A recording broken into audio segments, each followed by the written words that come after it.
Hi, I'm Tish, and this is a podcast on boundaries for working with children. Let there be no doubt that if you're the sort of kind, soft, caring, but compromising adult, children are not going to ultimately respect that, or particularly the children who need the extra security of knowing exactly where they stand. When I speak to children who visit the farm from all the various schools that they've gone to, the teachers that they talk about with respect are always preface what they're going to say with, he or she is very strict, but I like him because da-da-da-da-da. So I'm not thinking of strictness in the authoritarian sense of strictness where you have rules just because they're rules, but boundaries is more like thinking about a container. It's like thinking of your skin is the first boundary. It stops you literally spilling out into the world. And the children that we see who are very uncontained, where they're over the place, are children who lack their own internal sense of boundaries. Very often because it's never been put in place by adequate parents. Parents may have, for their own reasons, been under so many pressures or stresses that they fobbed off these children with go and have some sweets, watch some telly, do something else, rather than being willing to face the full force of, say, a 2-year-old's temper tantrum. And in that, the child does not want to sense of omnipotence. It can lead to a sense of grandiosity, which is a defence at the end of the day. It's not an adequate way of dealing with relationships. It becomes a very off-putting way.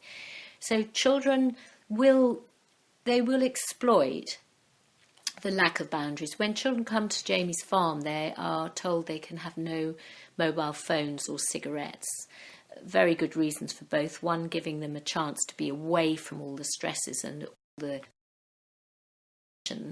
of a mobile phone that may come through friends or family, to give them a chance to remake themselves, and obvious reasons for cigarettes.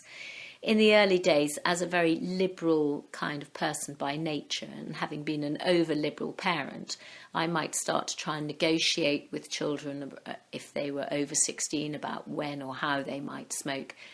Total disaster. Once you give an inch, they took a mile. And also you split the adults in terms of authority. It's really important that they experience adults as a team, rather like the parental couple. And what so often happens for children is that parental couple is already split. There's so many absent fathers and there's so little working together. Children watching parents work together is an immensely containing and soothing experience.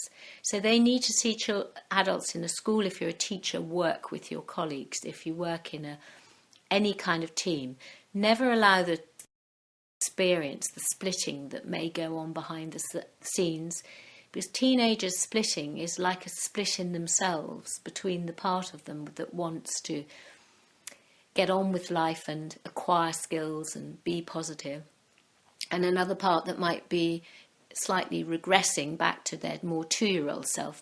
Teenagers split between being literally becoming adult and regressing and becoming more childlike.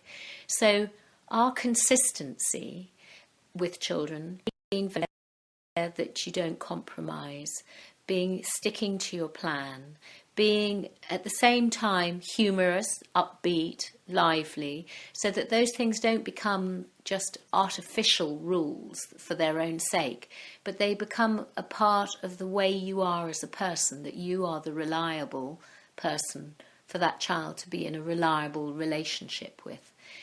So I think I've had to learn it the hard way over many years. If it's the one thing, if I went parent again, that I would do differently, is I think I would be clearer and I would have stronger boundaries, because I think actually children feel a huge sense of relief in that, and it creates a safety and they don't have to find it all out through their own experiences and struggles.